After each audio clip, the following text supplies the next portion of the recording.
Quando Tiago, de 12 anos, viu o homem de terno caro caindo no rio, ele não sabia que aquele ato de bravura mudaria não apenas a vida do empresário mais poderoso da cidade, mas também seu próprio destino para sempre. O sol do meio-dia caía implacável sobre as ruas de São Paulo, quando Tiago de Jesus, de apenas 12 anos, caminhava descalço pela margem do rio Tietê, buscando latinhas que pudesse vender. Suas roupas rasgadas e seu rosto marcado pela poeira não podiam esconder a determinação que brilhava em seus olhos escuros. Fazia 3 meses que vivia nas ruas desde que sua avó Estela, a única família que conhecia, havia morrido sem dinheiro para um funeral digno. Diferente de outras crianças de rua que se dedicavam a pedir esmola ou roubar, Tiago havia encontrado seu próprio jeito de sobreviver. Ele recolhia materiais recicláveis, limpava para-brisas nos faróis e, quando tinha sorte, ajudava a carregar mercadorias no mercadão. Ele tinha um código moral que sua avó lhe havia incutido. Meu filho, a pobreza não é desculpa para perder a dignidade. Sempre há um jeito honesto de ganhar o pão. Era uma quarta-feira à tarde quando tudo mudou. Tiago estava revirando as lixeiras perto da ponte estaiada, a mais luxuosa da cidade, onde passavam os carros mais caros e onde os ricos passeavam sem sequer notar sua existência. Ele havia encontrado várias latas de alumínio quando ouviu vozes alteradas vindo da parte de cima da ponte. "Eu te disse para me pagar o que me deve, Barreto", gritava uma voz áspera. "Me dê mais tempo, por favor. Eu consigo o dinheiro. Só preciso de mais uma semana", respondia outra voz, esta mais refinada, com sotaque educado. Tiago se aproximou cautelosamente. De sua posição sob a ponte, podia ver as sombras de 3 homens projetando-se sobre a água barrenta. Ele reconheceu imediatamente o tipo de situação. Já tinha visto cobranças de dívidas suficientes em sua curta vida nas ruas para saber que aquilo não terminaria bem. "Não há mais tempo", rugiu a primeira voz. "Ou você me paga agora, ou sua família descobre o que você realmente faz com o dinheiro da sua empresa." O homem da voz refinada era Ricardo Montenegro, 45 anos, herdeiro de uma das maiores fortunas do país. O que ninguém sabia era que, por trás de sua fachada de empresário respeitável, Ricardo tinha um vício em jogos de azar que alimentava em segredo há anos. Ele havia perdido milhões em cassinos clandestinos e agora os agiotas estavam cobrando. "Escute bem, Romeu", disse Ricardo, tentando manter a compostura. "Minha empresa vale centenas de milhões. Eu te pago com juros, mas preciso de tempo para liquidar alguns ativos sem que minha família descubra." Romeu Silva era o tipo de homem que havia construído seu império sobre o medo e a violência. Seus olhos frios não demonstravam compaixão enquanto se aproximava de Ricardo. "O tempo acabou, amigo rico. Ou você me dá os 5 milhões que me deve agora, ou sua esposa recebe umas fotos muito interessantes suas nos meus cassinos. Você não pode fazer isso." Ricardo recuou em direção ao parapeito da ponte. "Eu não posso." Romeu riu cruelmente. "Sabe o que acontece com gente rica quando perde tudo? Eles se tornam exatamente como os sem-teto que desprezam." Tiago sentiu seu coração disparar. Conhecia aquele olhar nos olhos de Romeu. Já tinha visto antes em homens perigosos da rua. Algo ruim estava prestes a acontecer. "Talvez você precise de um banho frio para clarear as ideias", disse Romeu, fazendo um sinal para seu acompanhante. "Não, espere", gritou Ricardo. Mas já era tarde demais. Os 2 homens o empurraram com força em direção ao parapeito. Ricardo, que nunca havia estado em uma briga de verdade em sua vida, perdeu o equilíbrio. Seus gritos de terror encheram o ar enquanto caía em direção às águas turvas do Tietê, de quase 15 metros de altura. O impacto contra a água foi brutal. Ricardo, vestido com seu terno de grife e sapatos de couro italiano, afundou imediatamente. Ele crescera em mansões com piscinas, mas nunca tinha aprendido a nadar bem em águas abertas, e menos ainda com roupas pesadas que agora o arrastavam para o fundo. "Problema resolvido", murmurou Romeu, olhando para baixo. "Os ricos não flutuam melhor que os pobres." Mas Romeu não contava com uma testemunha. Tiago tinha visto tudo. Sem pensar 2 vezes, ele tirou sua camiseta rasgada e se jogou na água da margem. Ele havia aprendido a nadar naquele mesmo rio quando era menor. Era um dos poucos prazeres gratuitos que tinha na vida. Difícil. A água estava fria e a corrente era forte, mas Tiago era um nadador natural. Passara inúmeras tardes no rio, tanto por diversão quanto para buscar objetos caídos que pudesse vender. Conhecia cada redemoinho, cada corrente perigosa. Quando chegou onde Ricardo havia caído, o homem já tinha emergido uma vez, tossindo água e agitando os braços desesperadamente, mas estava afundando novamente. Seus olhos mostravam pânico puro quando viu o garoto se aproximando. "Socorro!" gritou Ricardo, antes que a água o cobrisse de novo. Tiago mergulhou e agarrou Ricardo pela lapela do paletó. O homem era pesado, muito mais pesado do que Tiago havia calculado, e o tecido encharcado do terno o tornava ainda mais difícil de manusear. Mas o garoto tinha algo que Ricardo não tinha. Experiência real lutando pela vida. "Pare de se mexer", gritou Tiago quando ambos emergiram. "Você só está me afundando mais." Ricardo, em pânico, agarrou-se ao garoto como a uma tábua de salvação. Por um momento terrível, parecia que os dois se afogariam. Mas Tiago já havia visto situações de pânico antes. Ajudara outras crianças de rua que caíram no rio. "Escute-me", Tiago gritou, olhando diretamente nos olhos de Ricardo. "Eu vou te salvar, mas você tem que confiar em mim." Havia algo na voz do garoto, uma autoridade vinda de ter sobrevivido a coisas que a maioria das pessoas nunca poderia imaginar, que fez Ricardo se acalmar. "Fique de barriga para cima e me deixe te levar", instruiu Tiago. Lentamente, usando uma técnica que aprendera assistindo salva-vidas em clubes, Tiago começou a rebocar Ricardo para a margem. Era exaustivo, seus pequenos músculos protestavam a cada braçada, mas ele não desistiu. Quando finalmente chegaram à margem rochosa, ambos desabaram, tossindo água e ofegando por ar. Ricardo não conseguia acreditar que estava vivo. Virou-se para o garoto que o salvara e, pela primeira vez em anos, ficou sem palavras. "O senhor está bem?" perguntou Tiago, ainda recuperando o fôlego. Ricardo olhou para o garoto que lhe salvara a vida. Era magro, claramente desnutrido, com pequenas cicatrizes nos braços que falavam de uma vida difícil, mas seus olhos tinham uma sabedoria que não correspondia à sua idade. Você salvou minha vida", murmurou Ricardo. "Os homens maus foram embora?" perguntou Tiago, olhando para a ponte. "Você os viu?" "Vi tudo. Eles te empurraram." Ricardo sentiu pânico novamente, mas de um tipo diferente. "O que você viu exatamente?" "Vi que 2 homens o empurraram porque o senhor devia dinheiro a eles. Vi que o senhor estava com medo e vi que estava se afogando." A simplicidade e honestidade com que o garoto descreveu a situação fez Ricardo perceber algo. Este garoto de rua tinha sido testemunha do momento mais vulnerável de sua vida e não parecia interessado em julgá-lo ou se aproveitar dele. "Como você se chama?" perguntou Ricardo. "Tiago de Jesus." "Senhor Tiago, preciso lhe perguntar algo muito importante. Você contaria a alguém o que viu aqui?" Tiago olhou com aqueles olhos sábios. "O senhor é uma boa pessoa, senhor." A pergunta pegou Ricardo completamente desprevenido. Ninguém lhe perguntava algo assim há anos. Seus funcionários o temiam. Seus sócios queriam seu dinheiro. Sua família o respeitava por sua posição. Mas este garoto perguntava diretamente sobre seu caráter. "Não sei." Ricardo respondeu honestamente pela primeira vez em muito tempo. "Então talvez esta seja uma oportunidade para descobrir", disse Tiago com uma maturidade que surpreendeu o milionário. Naquele momento, Ricardo teve uma revelação.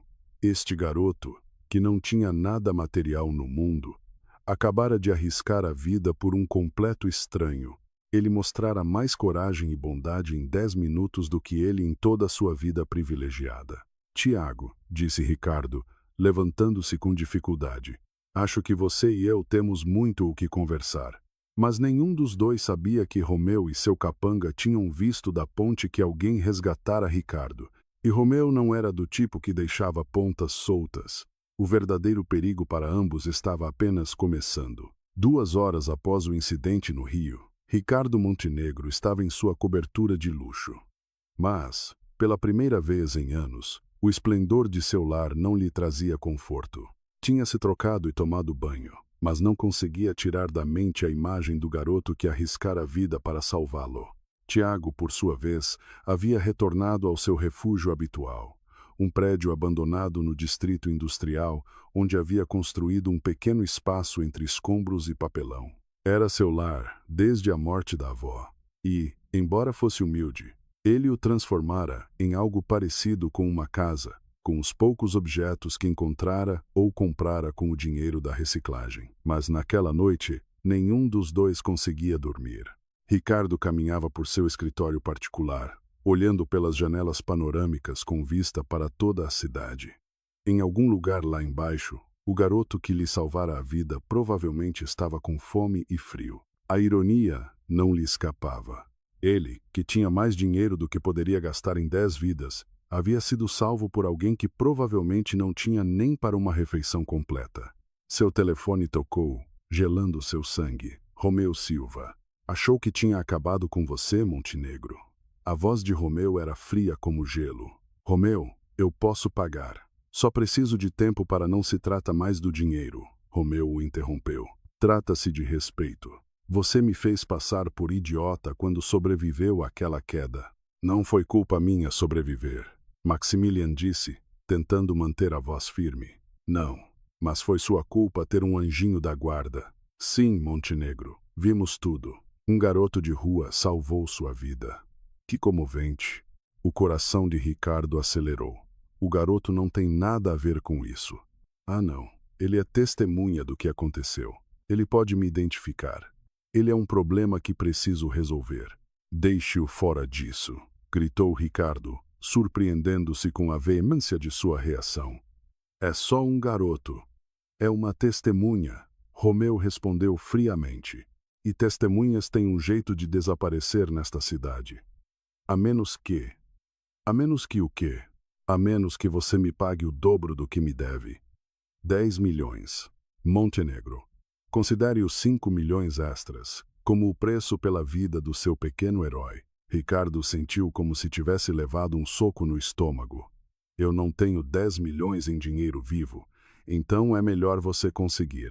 Você tem 48 horas. E se não os tiver, o garoto pagará pela sua incompetência. A linha caiu, deixando Ricardo em um silêncio ensurdecedor. Enquanto isso, em seu refúgio de papelão e metal corrugado, Tiago não conseguia tirar os eventos do dia da cabeça. Não era a primeira vez que ajudava alguém em apuros, mas havia algo diferente no homem que salvara. Vira medo real em seus olhos, o tipo de medo que ele conhecia bem de seus dias na rua, mas também vira algo mais, vergonha. O homem rico tinha vergonha de sua situação, de precisar ser salvo por um garoto de rua. Tiago entendia essa vergonha. Sentira-a muitas vezes ao ter que pedir ajuda ou quando as pessoas olhavam para ele com pena. No dia seguinte, Tiago estava em seu ponto habitual perto do mercadão, separando latas e garrafas, quando um carro preto parou em frente a ele. Era um BMW reluzente que se destacava como um diamante entre a sucata do bairro. Todos os comerciantes e transeuntes viraram para olhar. A janela traseira desceu, e Tiago viu o rosto do homem que salvara no dia anterior. Tiago, disse Ricardo, preciso conversar com você. O garoto se aproximou cautelosamente do carro. Crew. Tinha aprendido a ser cuidadoso com gente rica. Alguns ajudavam, mas outros só queriam se sentir melhor consigo mesmos antes de esquecê-lo para sempre. O senhor está bem? Os homens maus o incomodaram de novo? A pergunta direta de Tiago tocou algo profundo em Ricardo. Aquele garoto se preocupava genuinamente com ele, apesar de mal se conhecerem. Entre no carro, Tiago. Preciso te explicar algo importante. Vamos para um lugar seguro? Sim, Ricardo mentiu. Embora não tivesse certeza se existia algum lugar seguro para nenhum dos dois naquele momento. Durante o trajeto, Ricardo explicou a situação a Tiago, omitindo os detalhes mais sombrios de suas dívidas de jogo, mas sendo claro sobre o perigo. Os homens que me empurraram ontem sabem que você me viu, disse ele, e isso te coloca em perigo. Tiago assentiu com uma seriedade que não condizia com sua idade. O que eles querem que eu faça? Quero te tirar da cidade por um tempo. Tem uma chácara na Serra da Mantiqueira onde você estaria seguro. E eu vou resolver este problema. Tiago analisou o rosto de Ricardo no espelho retrovisor. Como o senhor vai resolver? O senhor vai pagar o que eles querem. E depois? Eles vão deixá-lo em paz? A pergunta fez Ricardo perceber algo que vinha evitando pensar. Romeu não era do tipo que se contentava com um único pagamento. Assim que tivesse mais dinheiro, Romeu iria querer mais. Era um ciclo que nunca terminaria. Eu não sei. Ricardo admitiu. Posso dizer uma coisa, senhor? Claro. Na rua, quando alguém está te chantageando ou ameaçando, pagar não faz parar. Só faz pensar que pode conseguir mais. Ricardo olhou para o garoto com espanto. Como você sabe disso? Porque eu já vi muitas vezes como os valentões funcionam. Minha avó costumava dizer: se você alimenta um lobo, ele não vira cachorro, ele só vira um lobo mais gordo. A sabedoria do garoto era surpreendente. Ricardo havia passado anos em escolas de negócios, estudara estratégia corporativa, mas este garoto de 12 anos entendia algo fundamental sobre a natureza humana que ele havia perdido em algum lugar de sua vida privilegiada. Então, o que você sugere que façamos? Primeiro, vamos descobrir quem são exatamente esses homens e que outros problemas causaram. Na rua, informação é poder. O senhor tem dinheiro para pagar investigadores. Eu tenho contatos em lugares onde os ricos nunca vão. Juntos podemos descobrir a verdade sobre Romeu. Ricardo ficou em silêncio por um momento. Aquele garoto estava propondo uma sociedade, uma aliança entre dois mundos completamente diferentes. Por que você quer me ajudar, Tiago? Você já fez mais do que o suficiente me salvando a vida. Tiago olhou pela janela para as ruas que conhecia tão bem. Porque o senhor não é como os outros ricos que conheci. Os outros ricos, quando têm problemas, chamam seus advogados ou a polícia. O senhor se envergonhou do seu problema e tentou resolvê-lo sozinho. Isso me diz que o senhor tem honra. Honra, Ricardo repetiu a palavra como se fosse estrangeira. Faz muito tempo que ninguém me descreve assim. Talvez porque o senhor esteve rodeado das pessoas erradas. Era verdade. Ricardo passara anos cercado de bajuladores, funcionários que o temiam e sócios que só queriam usar seu dinheiro. Este garoto de rua era a primeira pessoa em anos que lhe falava com total honestidade. Tudo bem, disse Ricardo. Vamos fazer isso juntos, mas primeiro vamos te colocar em um lugar seguro, certo? Não, disse Tiago firmemente. Se eu me esconder, não posso ajudar o senhor. E além disso, eu conheço esta cidade melhor do que ninguém. Sei onde encontrar informação e sei como me mover sem ser detectado. É muito perigoso, senhor Ricardo. Tiago olhou diretamente nos olhos. Eu estive em perigo a vida toda, mas esta é a primeira vez que tenho a chance de lutar por algo maior que minha próxima refeição. As palavras do garoto ressoaram no coração de Ricardo. Pela primeira vez em anos, alguém acreditava nele. Alguém estava disposto a arriscar algo por ele. E não era alguém que quisesse seu dinheiro ou sua influência, mas alguém que vira o pior dele e ainda assim decidira ajudar. Tudo bem, disse finalmente. Mas faremos do meu jeito em algumas coisas. Vou te dar um celular. Você vai se reportar a mim a cada 2 horas.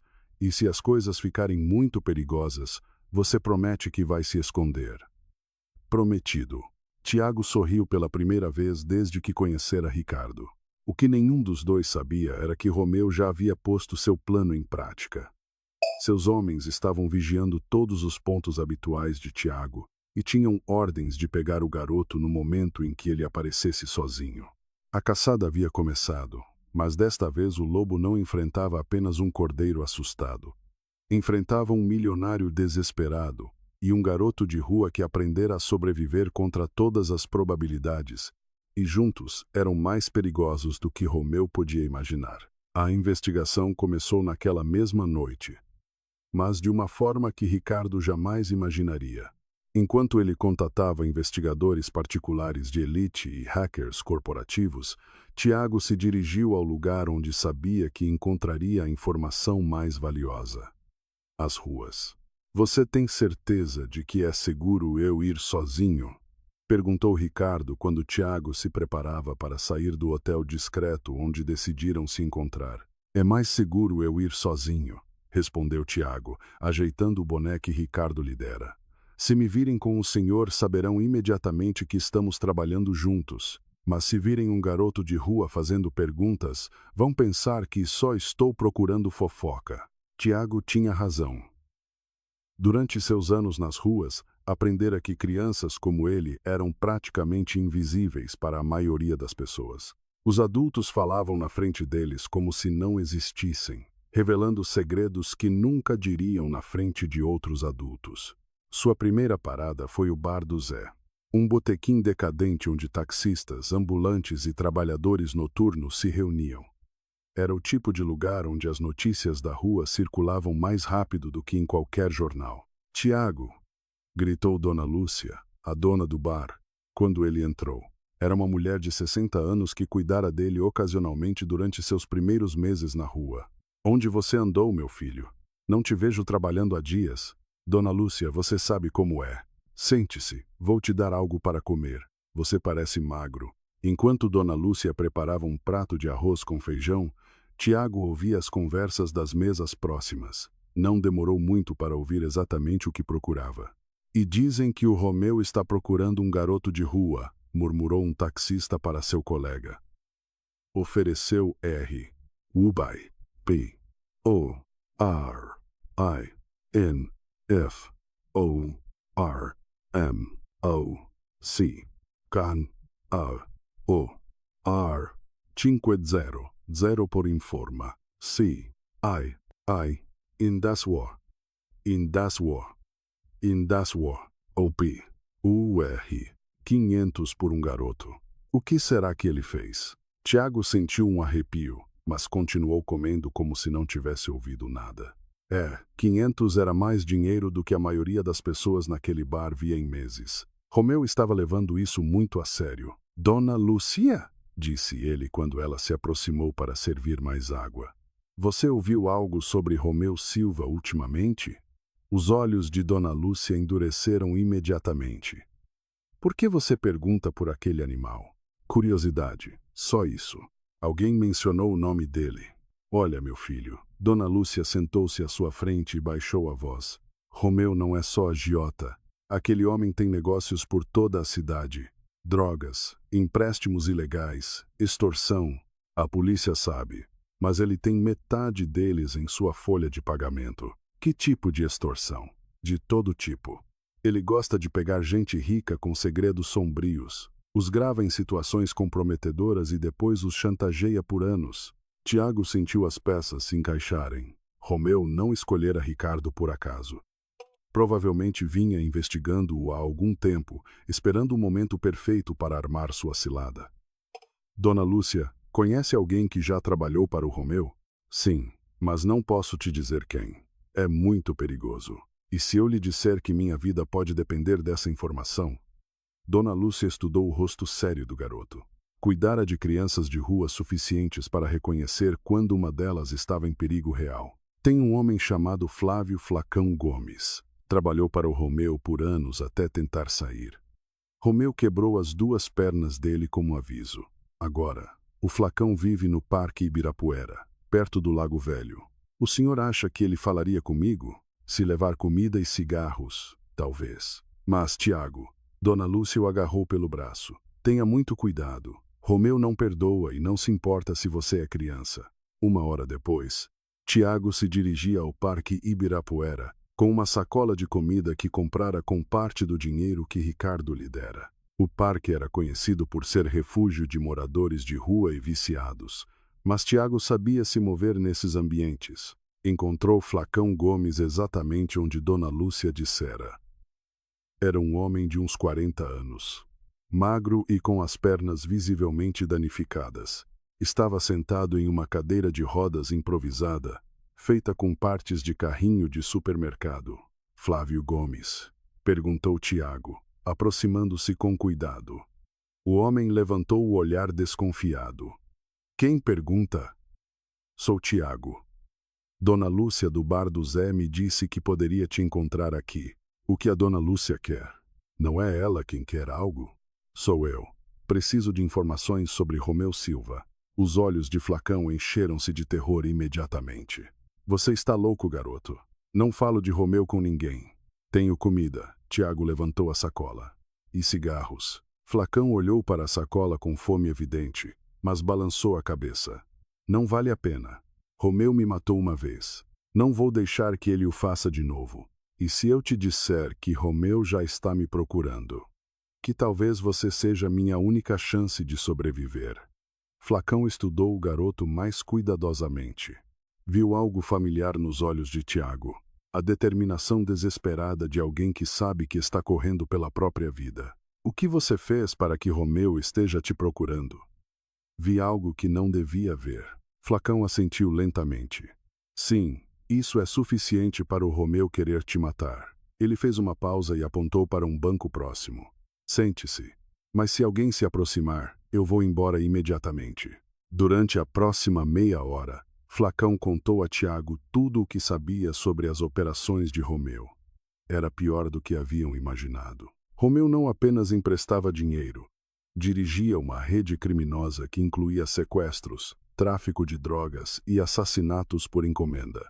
Romeu tem uma regra, continuou Flacão, acendendo um dos cigarros que Tiago lhe trouxera. Nunca deixa testemunhas vivas. Se ele te viu em ação, garoto, não vai parar até que você esteja morto. Mas ele tem inimigos? Alguém que gostaria de vê-lo cair? Flacão riu amargamente. Romeu tem muitos inimigos, mas também tem muito poder. O único jeito de vencê-lo é com provas sólidas que a polícia não possa ignorar. Ou encontrando alguém mais poderoso que ele. Como quem? Como o delegado Ramos. Ele é o único policial na cidade que Romeu não conseguiu comprar. Mas vocês precisariam de provas muito sólidas para convencê-lo a agir. Tiago memorizou cada detalhe da conversa. Quando voltou ao hotel, encontrou Ricardo andando nervosamente pelo quarto. Você está bem? Perguntou Ricardo imediatamente. Você demorou mais do que o esperado. Estou bem, mas tenho notícias. Algumas boas, outras ruins. Tiago contou tudo o que havia descoberto. Ricardo ouviu em silêncio, seu rosto ficando mais pálido a cada detalhe. Então, é ainda pior do que eu pensava, murmurou Ricardo quando Tiago terminou. Sim, mas também encontramos uma possível solução. Este delegado Ramos pode nos ajudar. Mas precisamos de provas sólidas contra Romeu. E como vamos conseguir essas provas? Essa é a parte complicada, admitiu Tiago. Temos que encontrar um jeito de gravar Romeu admitindo seus crimes. Ricardo ficou em silêncio por um momento. Então uma ideia começou a se formar em sua mente. E se eu der a ele exatamente o que ele quer? Os 10 milhões. Não exatamente. E se eu oferecer me encontrar com ele para negociar? Se vou pagar essa quantia, quero garantias de que ele me deixará em paz depois. Isso pode funcionar, disse Tiago lentamente. Mas seria muito perigoso para o senhor. Mais perigoso do que viver o resto da minha vida olhando por cima do ombro, esperando que Romeu apareça. Naquele momento, o telefone de Ricardo tocou. Era Romeu. Já tem meu dinheiro, Montenegro? Tenho uma contraproposta. Ricardo fez um sinal para Tiago se aproximar. Eu tenho os 10 milhões, mas quero garantias. Garantias? Quem você pensa que é para me pedir garantias? Alguém que está prestes a te dar 10 milhões de reais. Se vou pagar essa quantia, quero um acordo claro de que isso termina aqui. Romeu riu. Tudo bem. Gosto de um homem que negocia. Nos vemos amanhã às 8 da noite no galpão 47 do Porto de Santos. Você vem sozinho. Traz o dinheiro e conversamos sobre os termos. E o garoto? Que garoto? Ah, sim. Seu pequeno Salvador. Não se preocupe com ele. Assim que você tiver o dinheiro, o garoto deixa de ser meu problema. Mas Ricardo pôde ouvir a mentira na voz de Romeu. Não importava quanto dinheiro pagasse, Romeu nunca deixaria Tiago viver. Após desligar, Ricardo olhou para Tiago. Temos nossa chance. Ele vai. Nós vamos, disse Tiago, mas não do jeito que Romeu espera. Nas horas seguintes, eles planejaram cuidadosamente. Ricardo contatou um especialista em equipamentos de vigilância, que lhes forneceu microcâmeras e microfones de alta tecnologia. Tiago, por sua vez, estudou os mapas do porto que Ricardo conseguira através de seus contatos empresariais. O galpão 47 é isolado, observou Tiago, perfeito para uma emboscada, mas também perfeito para nós. Se pudermos posicionar as câmeras corretamente, gravaremos tudo sem que Romeu perceba. Mas como vamos entrar sem sermos vistos? Essa é minha especialidade. Tiago sorriu. Conheço este porto como a palma da minha mão. Costumava procurar sucata lá antes. Tiago, quero que saiba que se isto der errado, não vai dar errado, Tiago o interrompeu. Mas se der errado, pelo menos teremos lutado. A determinação na voz do garoto lembrou a Ricardo por que decidira confiar nele desde o início. Tiago tinha algo que ele perdera em algum ponto de sua vida privilegiada. A coragem de lutar pelo que é certo, não importando as consequências. Tem mais uma coisa, disse Ricardo. Independentemente do que acontecer amanhã, quero que saiba que vou garantir que você tenha um futuro. Falei com meus advogados sobre criar um fundo para sua educação. Por que faria isso? Porque você salvou minha vida. E porque você me ensinou algo que eu havia esquecido. O que eu te ensinei? Que o verdadeiro valor de uma pessoa não é medido pelo que ela tem, mas pelo que está disposta a arriscar pelos outros.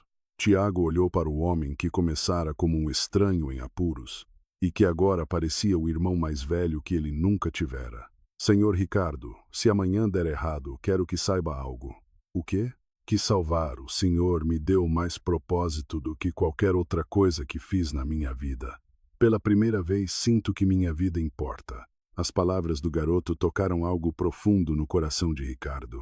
Percebeu que Tiago fizera muito mais do que salvar sua vida. Dera-lhe uma razão para ser uma pessoa melhor. Sua vida sempre importou, Tiago. Você só precisava de alguém para perceber.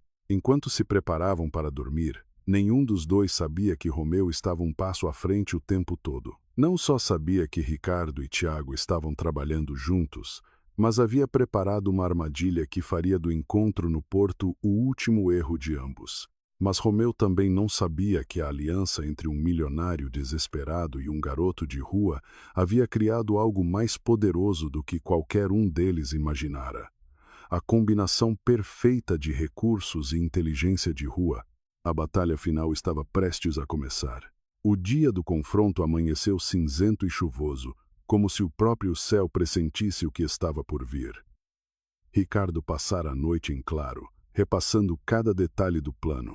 Enquanto isso, Tiago dormira profundamente com a tranquilidade de quem tomou uma decisão e está em paz com as consequências. Às 5 da tarde, 2 horas antes do encontro com Romeu, Tiago já estava em posição.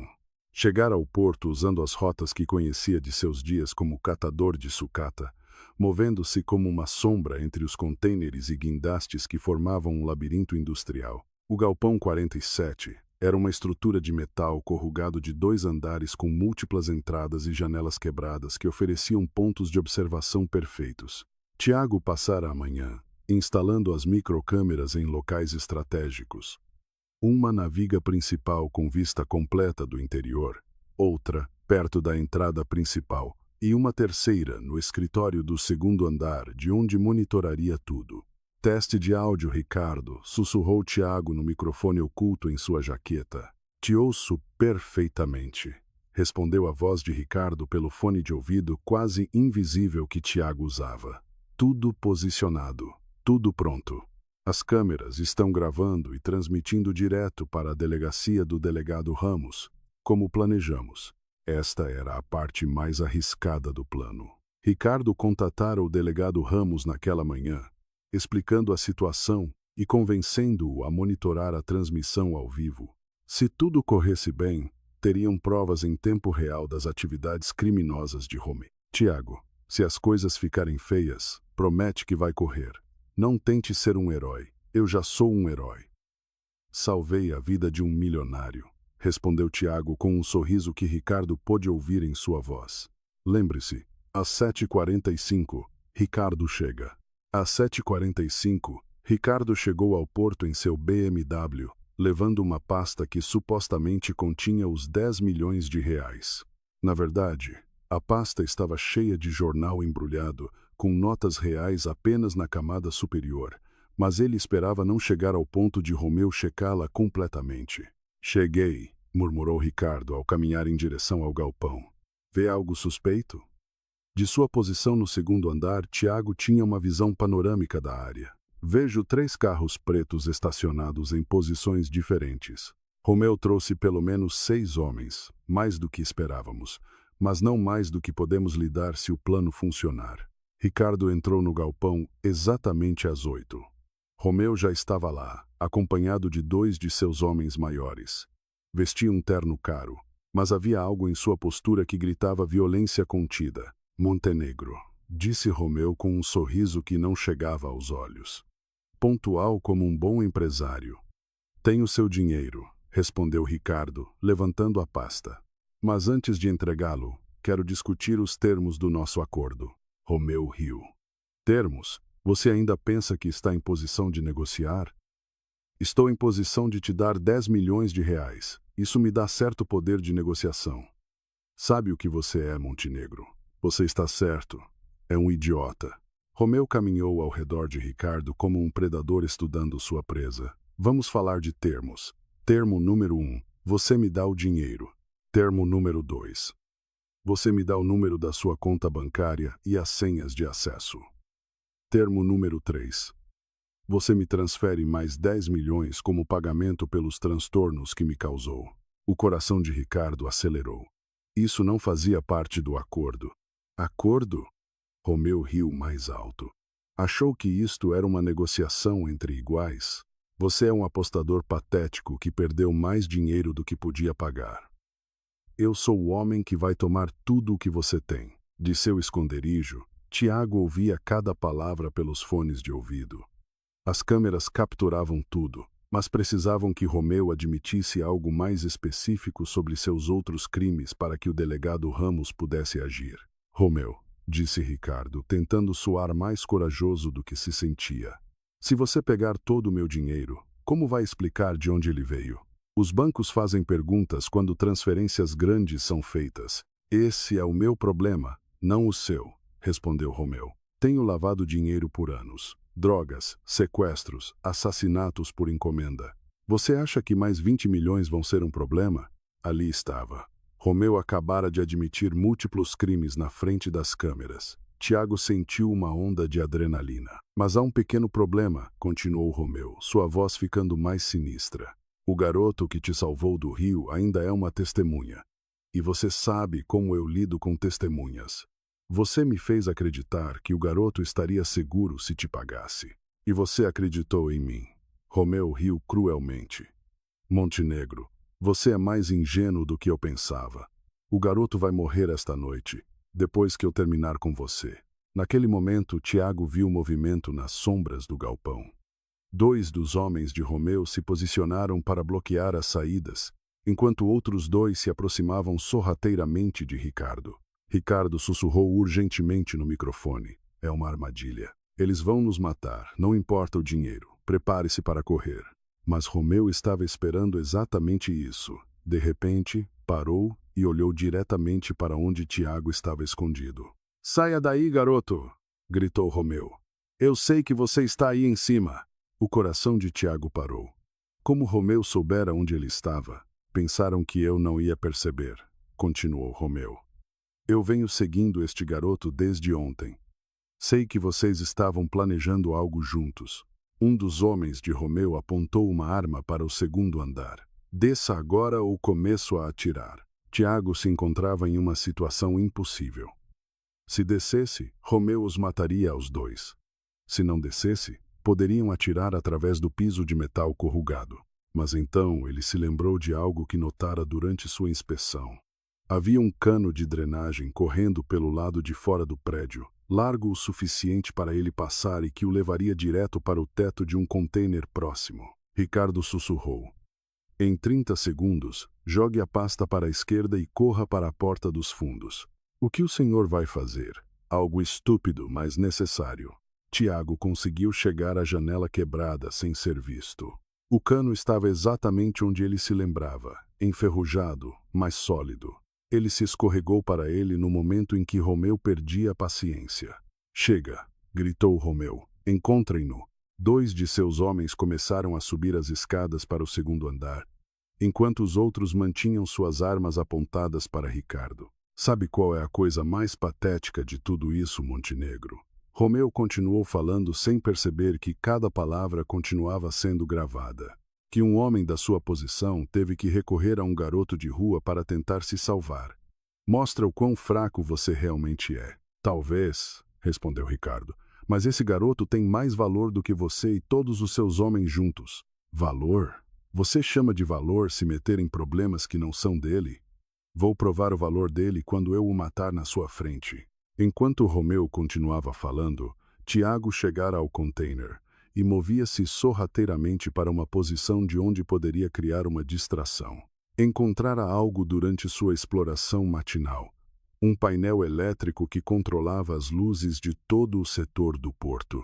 Delegado Ramos, sussurrou ele no microfone, esperando que a polícia estivesse ouvindo. Em 60 segundos, vocês vão precisar entrar. Vai haver um apagão. Sem mais aviso, Tiago abriu o painel elétrico e desconectou os cabos principais. O galpão e toda a área circundante mergulharam em escuridão total. Que diabos é isso? Gritou Romeu.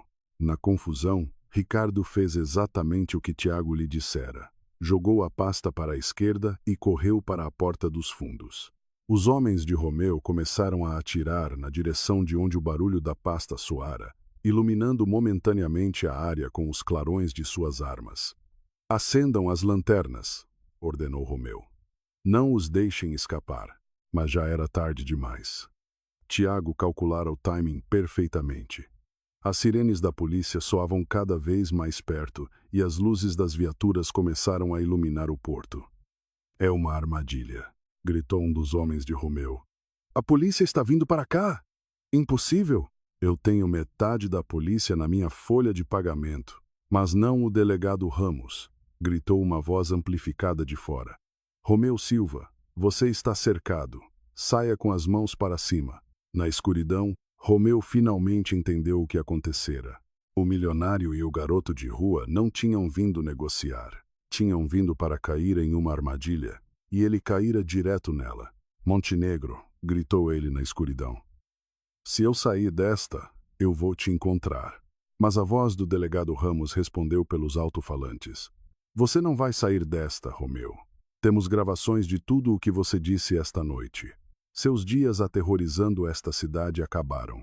Enquanto as luzes de emergência da polícia começavam a iluminar o galpão, Tiago e Ricardo se reuniram na parte de trás do prédio, ambos ofegantes, mas vivos. Como você sabia que ia funcionar? Perguntou Ricardo. Eu não sabia, Tiago, admitiu Ricardo.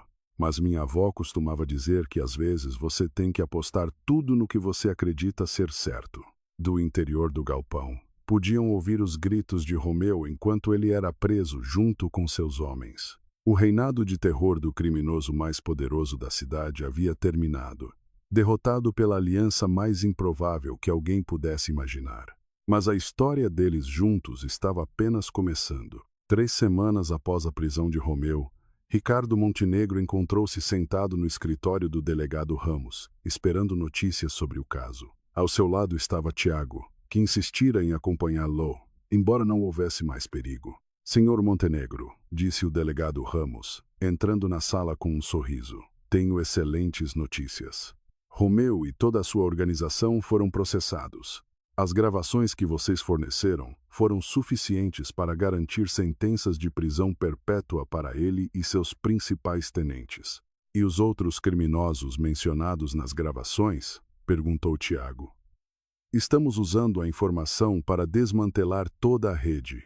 É a maior operação anticrime da história desta cidade, e tudo graças à bravura de vocês dois. Ricardo olhou para Tiago, que se tornara muito mais do que o garoto que salvara sua vida. Nas últimas semanas, haviam passado tempo juntos planejando não apenas como resolver a situação com Romeu, mas também como mudar suas vidas para melhor. Delegado, disse Ricardo, há algo mais que queremos discutir com o senhor. Do que se trata? Tiago e eu Estivemos conversando sobre criar um programa para ajudar outras crianças de rua, algo que combine recursos financeiros com conhecimento real da vida nas ruas. É uma ideia interessante, respondeu o delegado. Que tipo de programa vocês têm em mente? Tiago endireitou-se em sua cadeira. Senhor delegado, há centenas de crianças como eu nesta cidade. Crianças inteligentes e corajosas, mas que nunca têm a oportunidade de provar, porque a sociedade as vê como um problema em vez de uma solução. E qual seria a solução? Criar oportunidades reais, interveio Ricardo.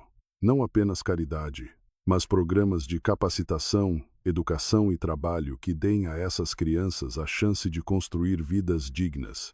Mas, mais importante, acrescentou Tiago, que sejam programas desenhados por pessoas que realmente entendem a vida nas ruas, e não apenas por pessoas bem-intencionadas que nunca passaram fome. O delegado Ramos recostou-se em sua cadeira, impressionado com a maturidade e a visão de ambos. E como planejam implementar isso? Ricardo vai fornecer o financiamento inicial, explicou Tiago. Eu vou recrutar as crianças e ajudar a desenhar programas que realmente funcionem. E esperamos que a polícia nos ajude fornecendo segurança e respaldo legal. O que os faz pensar que isso vai funcionar melhor do que outros programas que já existem? Ricardo e Tiago trocaram um olhar. Foi Ricardo quem respondeu. Porque este programa não vai tratar essas crianças como vítimas que precisam ser salvas. Vai tratá-las como recursos valiosos que podem contribuir para melhorar a sociedade.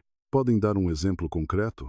Claro, disse Tiago. Crianças de rua conhecem a cidade melhor do que ninguém. Sabem onde os criminosos se escondem, onde ocorre o tráfico de drogas, onde estão os lugares perigosos. Em vez de ignorar esse conhecimento, poderíamos treiná-las como informantes e assistentes comunitários.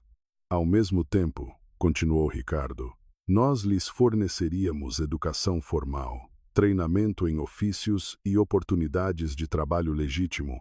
Não seria apenas tirá-las das ruas, mas transformá-las em agentes de mudança positiva. O delegado Ramos ficou em silêncio por um momento, considerando a proposta. E vocês estariam dispostos a dirigir este programa pessoalmente? Sim, responderam ambos ao mesmo tempo. Então vocês têm meu apoio total, disse o delegado. Na verdade, acho que esta pode ser exatamente o tipo de inovação que nossa cidade precisa. Quando saíram da delegacia, Tiago e Ricardo caminharam em silêncio por alguns quarteirões, ambos processando a magnitude do que acabavam de se comprometer a fazer. Você tem certeza disso, Tiago? Perguntou Ricardo. Dirigir um programa como este vai ser um trabalho de tempo integral. Significaria que você teria que deixar sua vida atual completamente. Minha vida atual, Tiago riu. Refere-se a procurar comida no lixo e dormir em prédios abandonados? Sim. Acho que posso deixar essa vida para trás, mas também significaria responsabilidade real. Outras crianças vão depender de você para orientação e liderança. Senhor Ricardo. Tiago parou e olhou-o seriamente. O Senhor me ensinou que minha vida pode ter propósito além de apenas sobreviver. Agora quero usar essa lição para ajudar outras crianças a descobrir seu próprio propósito. Ricardo sentiu uma onda de orgulho. Nas poucas semanas que trabalharam juntos, vira Tiago transformar-se de uma criança lutando pela sobrevivência em um jovem líder com uma visão clara de como poderia impactar positivamente o mundo. Há mais alguma coisa que precisamos discutir, disse Ricardo. Para que você possa dirigir este programa de forma eficaz, você precisará de educação formal. Estive pesquisando e há uma escola preparatória acelerada que te permitiria obter seu diploma em 2 anos em vez de 4. Uma escola de verdade, com salas de aula, professores e tudo mais. Uma escola de verdade e depois, se quiser, faculdade. Tiago ficou quieto por um momento, sobrecarregado pelas possibilidades que se abriam à sua frente. Posso te perguntar algo pessoal, senhor Ricardo? Claro. Por que está fazendo tudo isso por mim? O senhor já me pagou por salvar sua vida me ajudando com Romeu. Não me deve mais nada. Ricardo parou no meio da calçada e olhou para o garoto que mudara sua vida por completo. Tiago, naquele dia no rio você não apenas me salvou de me afogar. Você me salvou de uma vida vazia e sem propósito. Eu não entendo. Antes de te conhecer, eu tinha muito dinheiro, mas nenhuma razão real para levantar todos os dias. Eu trabalhava apenas para ganhar mais dinheiro. Gastava dinheiro só porque podia e vivia apenas para mim mesmo. Eu era rico, mas minha vida não tinha significado. E Ricardo fez uma pausa, escolhendo cuidadosamente as palavras. Mas trabalhar com você, ver você arriscar sua vida, não apenas para me salvar, mas para fazer a coisa certa, me ensinou algo que eu havia esquecido. Que a verdadeira riqueza vem de usar o que você tem para tornar a vida melhor para os outros. Então, isto não é caridade. Não é caridade de jeito nenhum. É uma parceria. Eu tenho recursos financeiros e contatos. Você tem inteligência, experiência real e a habilidade de se conectar com pessoas que eu nunca conseguiria alcançar. Juntos podemos realizar algo que nenhum de nós poderia fazer sozinho. Naquela noite, Tiago se viu em uma situação que nunca imaginara. Dormindo em uma cama de verdade, em um apartamento de verdade que Ricardo alugara para ele enquanto se preparava para começar a escola. Era um apartamento pequeno, mas confortável, em um bairro seguro, mas não ostensivo.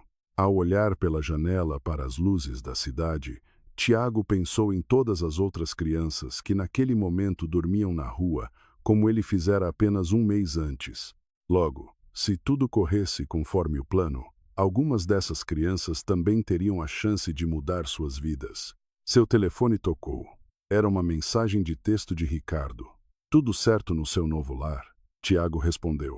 Tudo perfeito. Tem certeza de que não vai se arrepender de se meter com um garoto de rua? A resposta veio imediatamente.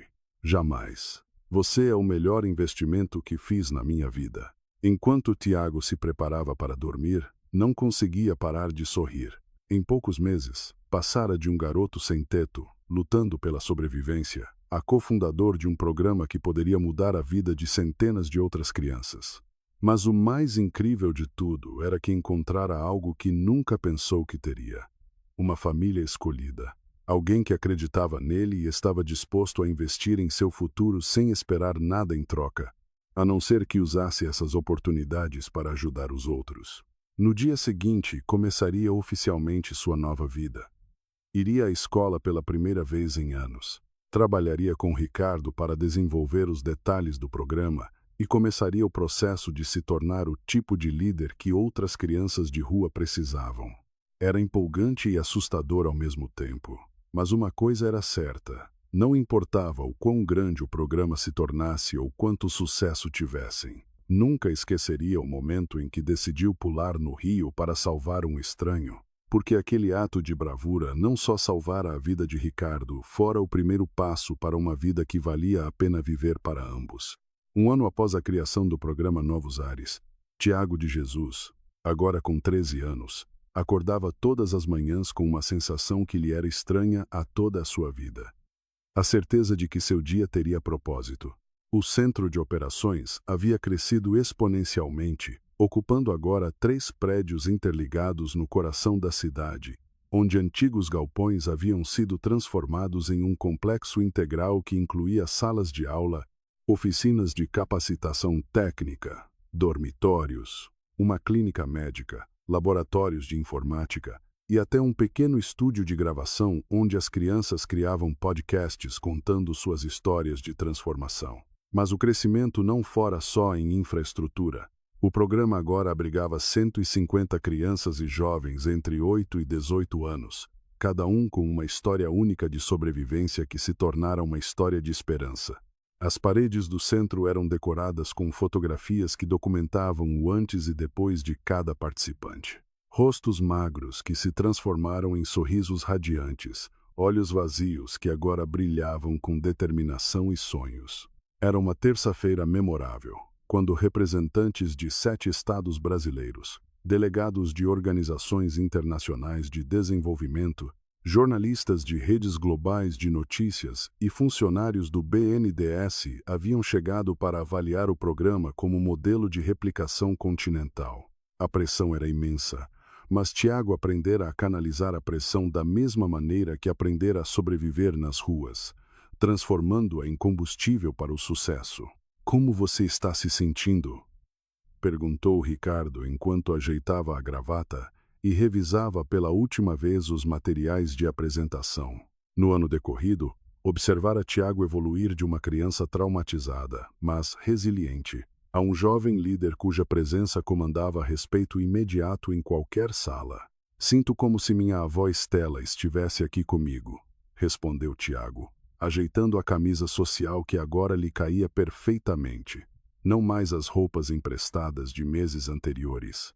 Ela costumava dizer que quando você faz algo com amor verdadeiro pelos outros, você nunca está sozinho no palco. Os últimos 12 meses haviam sido um turbilhão de crescimento, tanto pessoal quanto profissional, para Tiago. Não só completara seu primeiro ano completo de educação formal com notas que o colocavam no percentil superior, mas demonstrar uma capacidade natural para a liderança que surpreendera até Ricardo. Desenvolvera e implementara programas inovadores que geravam resultados que desafiavam todas as expectativas. O programa Novos Ares evoluíra para incluir 5 componentes revolucionários que trabalhavam em sinergia. Primeiro, educação acelerada personalizada que permitia às crianças avançarem em seu próprio ritmo enquanto preenchiam as lacunas em sua educação básica. Segundo, capacitação técnica especializada em áreas de alta demanda, como tecnologia, serviços de saúde comunitária e gestão de pequenos negócios. Terceiro, o programa de consultores de segurança comunitária, que evoluíra para transformar os participantes em elos oficiais entre as comunidades carentes e as autoridades locais. O quarto componente era talvez o mais inovador: o programa de mentores de recuperação, onde crianças que estavam no programa há mais de 6 meses trabalhavam diretamente com os recém-chegados, criando uma rede de apoio entre pares que se provara mais eficaz que o aconselhamento profissional tradicional. O quinto componente era o laboratório de empreendedorismo social, onde os participantes desenvolviam pequenos negócios que não só lhes proporcionavam renda, mas também resolviam problemas específicos em suas comunidades de origem. Senhores delegados, começou Tiago, dirigindo-se ao impressionante painel de visitantes que enchia o auditório principal do centro. Há 13 meses eu dormia em um prédio abandonado procurando restos de comida em lixeiras de restaurantes, e minha maior aspiração era encontrar latas recicláveis suficientes para comprar um pão. Hoje estou aqui para apresentar um programa que não só mudou minha vida, mas transformou fundamentalmente a maneira como 150 jovens como eu veem seu lugar no mundo. O silêncio na audiência era absoluto. Os rostos dos delegados mostravam uma mistura de curiosidade profissional e fascínio pessoal pelo jovem à sua frente. Mas antes de falar sobre estatísticas e metodologias, continuou Tiago com a confiança que desenvolvera através de dezenas de apresentações. Quero que entendam algo fundamental. Este programa não funciona porque trata crianças de rua como vítimas que precisam de caridade. Funciona porque as reconhece como recursos humanos extraordinários que precisam de oportunidades. Tiago ativou a apresentação digital que aperfeiçoara durante meses. Os primeiros slides mostravam dados que impressionaram todos os observadores independentes. Redução de 73% em crimes menores nas áreas onde o programa operava. Taxa de retenção escolar de 94% entre os participantes. Criação de 312 empregos diretos e mais de 800 indiretos. E um impacto econômico positivo documentado de mais de 15 milhões de reais na economia local.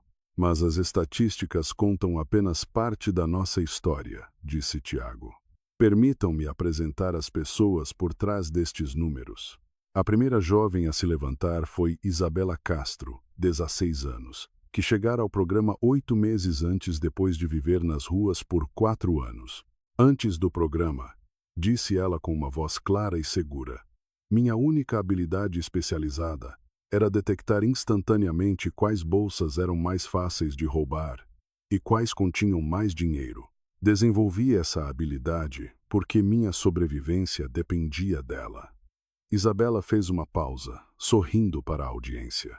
Hoje, uso exatamente essa mesma habilidade de observação detalhada e avaliação rápida de risco como consultora de segurança para uma rede de lojas de departamento. Ganho um salário digno. Ajudo a prevenir roubos e estou estudando para ser especialista em segurança corporativa. Transformei uma habilidade de sobrevivência em uma carreira profissional. O próximo foi Rodrigo Almeida, 17 anos, cuja história emocionara toda a equipe do programa. Desde os 9 anos, explicou, eu conhecia cada esquina onde se vendia crack nesta cidade, não porque eu fosse consumidor, mas porque esse conhecimento me permitia evitar as zonas perigosas quando procurava lugares seguros para dormir. Hoje, continuou Rodrigo com orgulho evidente, trabalho com o DCC, Departamento de Combate ao Crime, da polícia local, fornecendo inteligência que levou ao desmantelamento de 23 pontos de venda de drogas e à prisão de mais de 60 traficantes. Mas, mais importante, estou estudando criminologia e planejo ser um investigador especializado em crime organizado. E, um a um, os jovens do programa compartilharam histórias que seguiam o mesmo padrão transformador. Habilidades desenvolvidas para a sobrevivência que foram canalizadas para contribuições sociais positivas.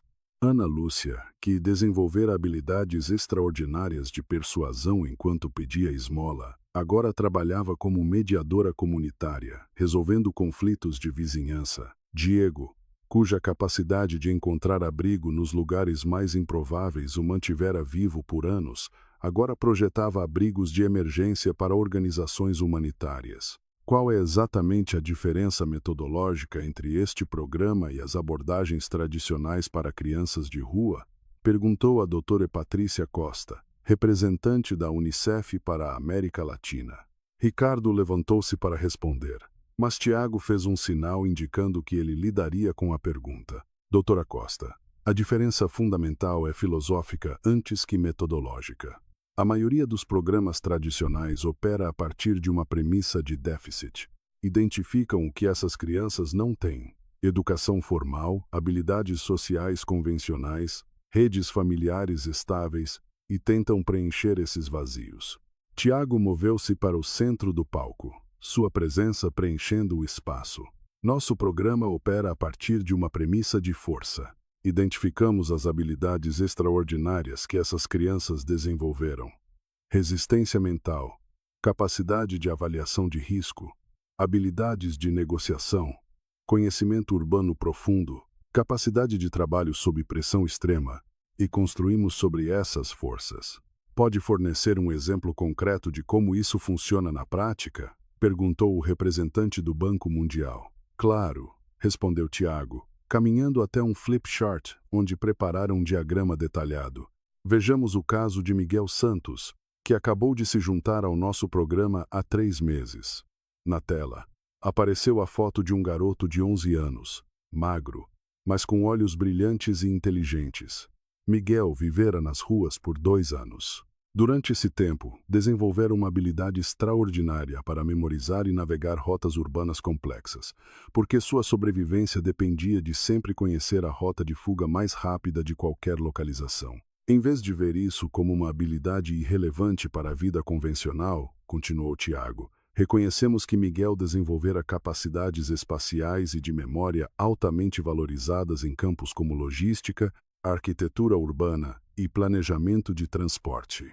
O próximo slide mostrava Miguel trabalhando em um tablet em uma mesa. Hoje, Miguel está participando de um programa piloto com a Secretaria de Mobilidade Urbana, usando seu conhecimento íntimo dos padrões de tráfego de pedestres para ajudar a otimizar as rotas de transporte público. Simultaneamente, está fazendo cursos acelerados de matemática e geografia para formalizar suas habilidades intuitivas. Em 6 meses, Miguel passará de criança de rua sem educação a consultor juvenil especializado em mobilidade urbana com conhecimento experiencial único. Não eliminamos sua história, a transformamos em sua força profissional. A apresentação continuou por quase 3 horas, com perguntas cada vez mais detalhadas sobre sustentabilidade financeira, escalabilidade internacional, medição de impacto a longo prazo e marcos regulatórios. Cada pergunta foi respondida com dados sólidos, exemplos específicos e uma visão clara de como o modelo poderia se adaptar a diferentes contextos culturais e econômicos. Mas o momento que mudou a dinâmica completa da reunião chegou quando um visitante inesperado pediu permissão para falar. Era Miguel Santos, o mesmo garoto de 11 anos mencionado no exemplo anterior. Ele estivera observando da parte de trás do auditório e agora se aproximava do microfone com passos decididos, mas respeitosos. Senhores, disse Miguel com uma voz que, embora pequena, ressoava com uma clareza que captou a atenção imediata de toda a audiência. Meu nome é Miguel Santos, e eu sou o garoto de quem Tiago estava falando há pouco. Um murmúrio de interesse se espalhou pelo auditório. Não era comum que os beneficiários de programas sociais falassem diretamente a audiências tão formais. Há 3 meses, continuou Miguel, eu dormia no Parque São Rafael, referência ao local próximo ao rio. Não comia há 2 dias quando cheguei aqui. Não sabia ler direito. Não sabia usar um computador e pensava que minha vida nunca seria mais do que procurar comida e evitar perigos. Miguel fez uma pausa, olhando diretamente para os delegados. Mas quero contar o que realmente mudou minha vida aqui. E não são as camas confortáveis ou a comida regular, embora essas coisas sejam importantes. O que mudou minha vida, disse ele com uma seriedade que surpreendeu a todos por sua maturidade, foi a primeira vez que um adulto me disse: Miguel, me conte o que você sabe sobre esta cidade que eu não sei. Ninguém nunca me perguntou o que eu sabia. Sempre me perguntavam o que eu precisava, o que me faltava, o que estava errado comigo. Lágrimas começaram a se formar nos olhos de vários visitantes. Tiago me ensinou que tudo o que eu aprendera para sobreviver não era algo de que eu deveria ter vergonha, mas algo de que eu poderia me orgulhar. Ele me ensinou que ser inteligente não significa apenas saber coisas dos livros, mas também saber coisas da vida real. Miguel endireitou-se, projetando uma confiança que contrastava dramaticamente com sua pequena estatura. Agora, quando trabalho com os senhores da Secretaria de Mobilidade, eles me perguntam minha opinião sobre como fazer os ônibus funcionarem melhor. Me perguntam quais rotas são mais seguras para as crianças. Me tratam como se minhas ideias fossem importantes. Isso, concluiu Miguel, é o que este programa realmente faz. Não nos resgata de quem somos. Nos ajuda a nos tornarmos a melhor versão de quem já somos. O silêncio que se seguiu foi profundo e emocionante. Vários delegados secavam discretamente os olhos, e a representante da UNICEF tinha uma expressão de espanto genuíno em seu rosto. Após a apresentação formal, enquanto os visitantes percorriam as instalações e observavam as aulas em ação, a Dr. Costa aproximou-se de Tiago e Ricardo com uma expressão que combinava espanto profissional com emoção pessoal. Nos meus 15 anos avaliando programas de desenvolvimento social em 32 países, nunca vi resultados como estes. Mas, mais importante, nunca vi uma abordagem que preserve tão efetivamente a dignidade e a identidade dos beneficiários, enquanto os empodera para a mudança. O que isso significa em termos práticos para nós? Perguntou Tiago. Significa, respondeu Adra Costa com um sorriso, que a UNICEF, em parceria com o BNDES e a Organização dos Estados Americanos, OEA, quer financiar a expansão deste modelo para 25 cidades em 12 países latino-americanos nos próximos 3 anos. Ricardo sentiu como se tivesse ficado sem ar. De quanto financiamento estamos falando exatamente? Estamos falando de um compromisso inicial de R$150 milhões para a primeira fase. Respondeu o representante do BNDES, que se juntara à conversa com projeções de escalabilidade que poderiam atingir 500 milhões durante o período completo de implementação. Tiago olhou para Ricardo, ambos sobrecarregados pela magnitude do que lhes estava sendo oferecido. Era mais dinheiro do que haviam sonhado, mais impacto do que haviam imaginado possível. O que teríamos que fazer para acessar este financiamento? Perguntou Tiago. Primeiro, explicou a Dra. Costa, vocês precisariam estabelecer uma estrutura organizacional capaz de gerenciar operações multinacionais. Segundo, desenvolver protocolos de treinamento para replicar sua metodologia em diferentes contextos culturais. Terceiro, criar sistemas de monitoramento e avaliação que permitam documentar e melhorar continuamente o impacto. E quarto, perguntou Ricardo, pressentindo que havia mais exigências. Quarto, disse a representante com um sorriso. Vocês precisariam se comprometer a dedicar os próximos 5 anos de suas vidas a este projeto. Não seria algo que poderiam fazer em tempo parcial enquanto buscam outros interesses. Tiago não hesitou um segundo. O que mais poderíamos estar fazendo que fosse mais importante que isto?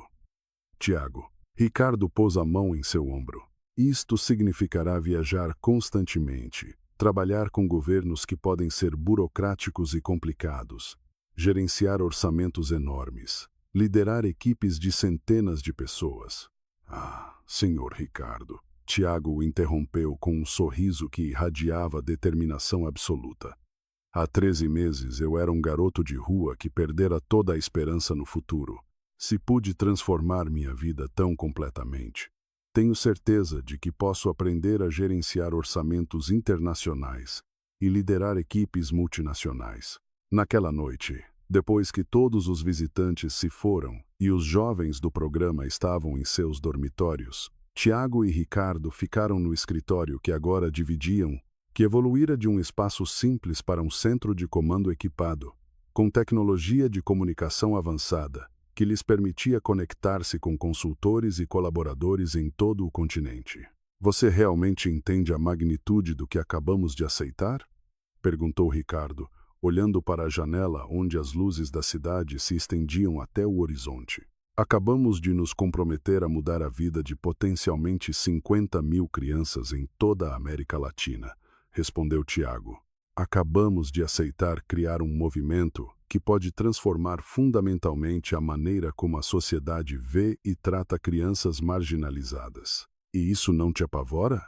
Me apavora completamente, admitiu Tiago, rindo. Mas minha avó Estela costumava dizer algo que se tornou meu mantra pessoal. Meu filho, o medo é apenas evidência de que você está prestes a fazer algo que vale a pena. Se você não tem medo, provavelmente não está sonhando grande o suficiente. Ricardo recostou-se em sua cadeira, observando o jovem que conhecera como um garoto desesperado, arriscando a vida em um rio turbulento. Sabe qual é a parte mais incrível de toda essa história? Qual? Que começou com um ato completamente instintivo e impulsivo. Você pulou no rio sem pensar nas consequências, sem calcular riscos, sem esperar nada em troca.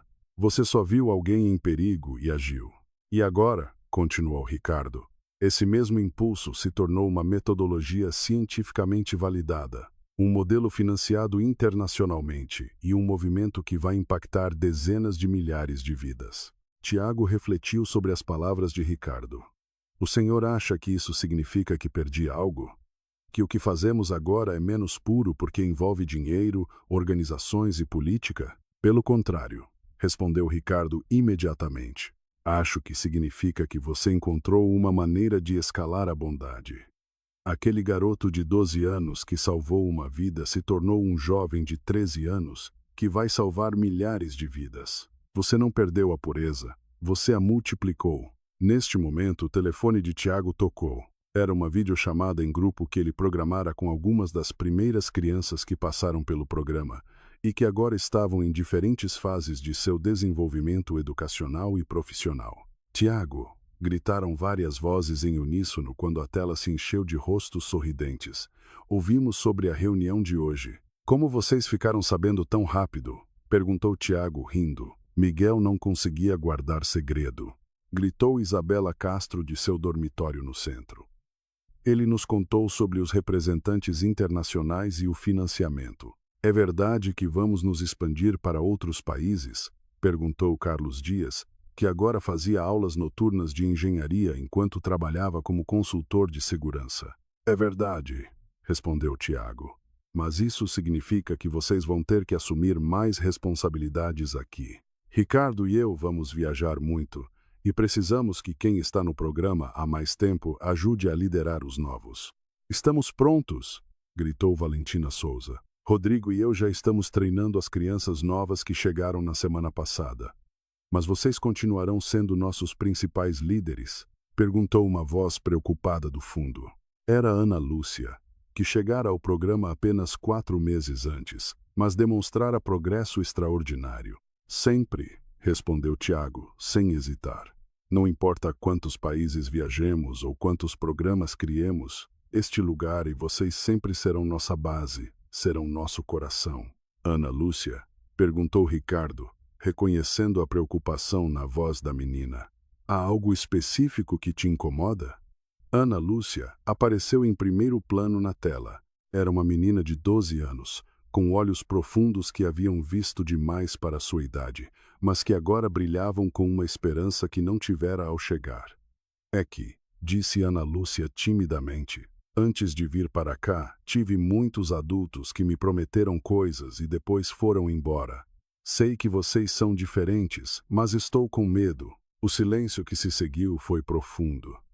Tanto Tiago quanto Ricardo entendiam exatamente o que Ana Lúcia expressava. Para crianças que haviam sido abandonadas, traídas ou desapontadas pelos adultos em suas vidas, a promessa de estabilidade e apoio contínuo era difícil de acreditar. Ana Lúcia, disse Tiago com uma seriedade que captou a atenção de todos na ligação. Posso te contar algo que nunca contei a ninguém? A menina assentiu. Quando Ricardo me disse pela primeira vez que ia me ajudar, que ia garantir minha educação e meu futuro, eu também não acreditei totalmente. Tive muitas pessoas que me fizeram promessas que não cumpriram. Sério? Perguntou Ana Lúcia surpresa. Sério? Mas então percebi algo importante. O medo de ser abandonada de novo estava me impedindo de aceitar a ajuda real quando ela finalmente chegou. Tiago fez uma pausa, escolhendo cuidadosamente as palavras. Então, decidi confiar, não porque tivesse garantias, mas porque merecia a chance de ver o que aconteceria se alguém realmente cumprisse suas promessas. E se não tivesse funcionado? Perguntou Ana Lúcia. Se não tivesse funcionado, eu estaria exatamente na mesma situação de antes, mas teria aprendido algo valioso sobre como me proteger melhor no futuro. Mas se funcionasse como funcionou, minha vida inteira mudaria. O que você está me dizendo para fazer? Estou te dizendo que vale a pena correr o risco de confiar em nós, porque o pior que pode acontecer é você terminar onde começou. Mas o melhor que pode acontecer é sua vida se transformar completamente. Ana Lúcia ficou pensativa por um momento. Mas como vou saber se vocês realmente vão cumprir suas promessas quando estiverem em outros estados? Por quê? Interveio Isabela. Nós vamos garantir que cumpram. Somos uma família agora, Ana Lúcia. Cuidamos uns dos outros. E por quê? Acrescentou Carlos. Tiago nos ensinou que parte de crescer é se tornar o tipo de pessoa que cumpre promessas para outras crianças como nós éramos. Exatamente, disse Tiago. Ana Lúcia, em 2 anos, quando você tiver 14, você estará ajudando crianças de 10 e 11 anos que terão exatamente o mesmo medo que você tem agora. E você poderá prometer a elas, baseada na sua própria experiência, que vale a pena correr o risco de confiar. As palavras de Tiago ressoaram não só com Ana Lúcia, mas com todas as crianças na ligação. Era um lembrete de que o programa não se tratava apenas de receber ajuda, mas de se tornar o tipo de pessoa que oferece ajuda aos outros. Tiago, perguntou Miguel, que ouvira em silêncio. Posso te perguntar algo sobre os outros estados? Claro. Vão ser crianças como nós, crianças que viveram nas ruas e tiveram que sobreviver sozinhas? Sim, Miguel, vão ser exatamente como vocês eram quando chegaram aqui, mas vão falar outros idiomas e ter culturas diferentes. Provavelmente sim. Isso te preocupa, Miguel? Ele pensou por um momento. Não me preocupa. Me empolga. Porque se há crianças em outros estados que são como éramos, significa que há crianças em todo o mundo que são inteligentes e fortes como nós, mas que simplesmente não tiveram a chance de provar. Essa, disse Ricardo, é exatamente a atitude certa. Miguel, sabe de uma coisa, disse Rodrigo de repente. Acho que devemos fazer algo especial para nos prepararmos para isso. O que você tem em mente? Perguntou Tiago. Acho que cada um de nós deveria escrever uma carta para as primeiras crianças que vão entrar nos programas em outros estados, contando nossas histórias, explicando o que elas vão aprender, garantindo que não estão sozinhas. Essa é uma ideia incrível, exclamou Valentina. E podemos fazer vídeos também para que vejam nossos rostos e saibam que somos reais. E podemos traduzir tudo para diferentes idiomas, acrescentou Carlos, que estivera aprendendo inglês e espanhol como parte de seu programa de estudos. A energia na ligação se transformou completamente. O que começara como uma conversa sobre medos e preocupações se tornara uma sessão de planejamento cheia de entusiasmo e criatividade. Sabe o que mais poderíamos fazer? Perguntou Isabela. Poderíamos criar um sistema de irmãos mais velhos internacionais. Cada um de nós poderia ser mentor de uma criança em outro estado, como Pen Pals. Mas, para mudança de vida, gritou Ana Lúcia, que passara de preocupada a completamente animada. Exatamente, disse Tiago, sentindo uma onda de orgulho e amor por aqueles jovens extraordinários. Vocês serão embaixadores internacionais do programa. A conversa continuou por mais uma hora com ideias cada vez mais criativas sobre como conectar as crianças de diferentes estados, como compartilhar experiências e estratégias, e como criar uma rede global de apoio entre pares que transcendesse fronteiras e culturas. Quando finalmente terminaram a ligação, Tiago e Ricardo ficaram em silêncio por vários minutos, ambos processando a profundidade do que acabavam de testemunhar. Você percebeu o que acabou de acontecer? Perguntou Ricardo. As crianças acabaram de projetar espontaneamente a infraestrutura de apoio emocional para uma expansão internacional, respondeu Tiago, espantado. Mais do que isso, elas demonstraram que internalizaram completamente a filosofia do programa. Elas não se veem como beneficiárias passivas, mas como agentes ativos de mudança, e acrescentou Tiago. Elas demonstraram que a ideia de usar experiências difíceis para ajudar os outros não é apenas nossa filosofia, mas a delas também. Enquanto fechavam o escritório e se preparavam para sair, ambos sabiam que algo fundamental mudara naquela noite. O programa Novos Ares não era mais algo que eles dirigiam para o benefício das crianças. Tornara-se algo que as crianças dirigiam junto com eles com igual paixão e comprometimento. Ricardo, disse Tiago enquanto caminhavam para o estacionamento sob as luzes da cidade. O senhor acha que estamos prontos para isto? Para a expansão internacional? Para gerenciar 150 milhões de reais? Para mudar potencialmente 50 mil vidas? Há 13 meses, respondeu Ricardo. Você era um garoto de 12 anos vivendo nas ruas. Há 8 meses, eu era um homem perdido cujo único propósito era acumular mais dinheiro. Olhe onde estamos agora. Isso é um sim. Isso é mais que um sim. Isso é a certeza de que, se conseguimos chegar até aqui, podemos chegar onde for necessário ir.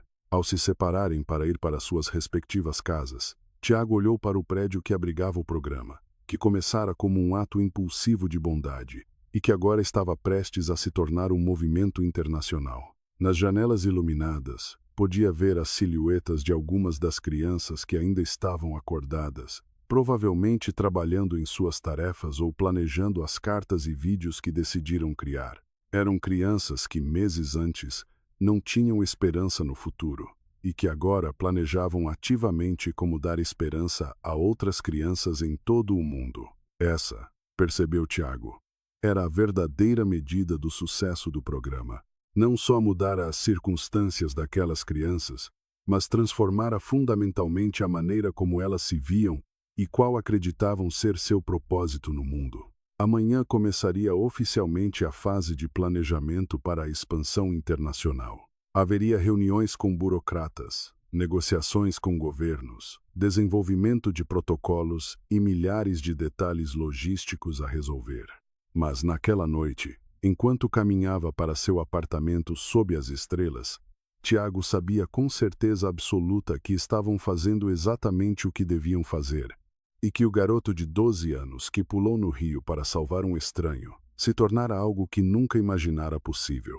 O líder de um movimento que estava prestes a provar ao mundo inteiro que as crianças mais esquecidas e marginalizadas podem se tornar os agentes de mudança mais poderosos da sociedade. 3 anos após aquele dia que mudou tudo para sempre, Tiago de Jesus, agora com 16 anos, encontrava-se no palco principal do Teatro Municipal em São Paulo, em frente a uma plateia de mais de 3.000 pessoas, incluindo presidentes de nações vizinhas, ministros, líderes empresariais e representantes de organizações internacionais de 47 países.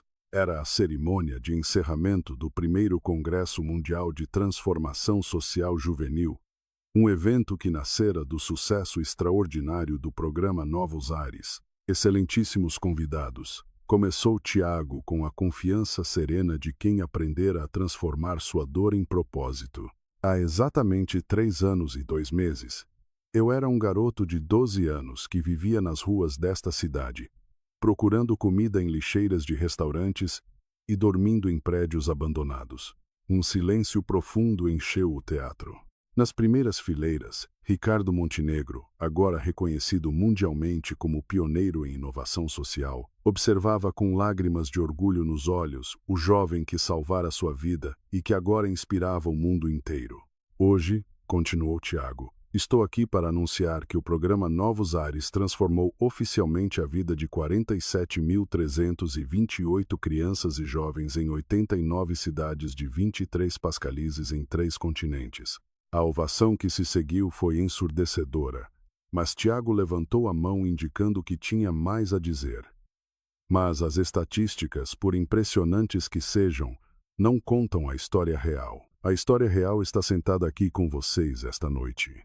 Nesse momento, as luzes do teatro se acenderam gradualmente, revelando algo extraordinário. Espalhados entre a plateia de dignitários e líderes mundiais, estavam centenas de jovens entre 14 e 22 anos, todos formados pelo programa Novos Ares de diferentes estados brasileiros e países vizinhos.